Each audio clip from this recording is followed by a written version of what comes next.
Смотреть и чувствовать. К этому призывает Константин Кокаев. Художник представил живописную экспозицию в Национальной научной библиотеке. Выставка «Времена года» включает в себя порядка 40 картин и передает всю гамму цветов, богатство красок, которыми располагает природа. Мастерство художника оценили не только знатоки искусства, но и простые ценители, жители города. Выставка продлится до конца ноября. Меня одна только задача интересует – цвет и свет. Больше ничего. Ничего не хочу передать. Посмотрите, для зрителя делаю, не для себя же. Походите, посмотрите, почувствуйте. И у него свой особый, четкий и определенный стиль, авторский.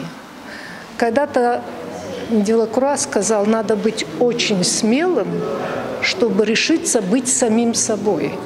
Вот у Кости есть эта смелость, он никому не подражает, у него свой стиль, он уже занял свою нишу в культурном пространстве нашей республики.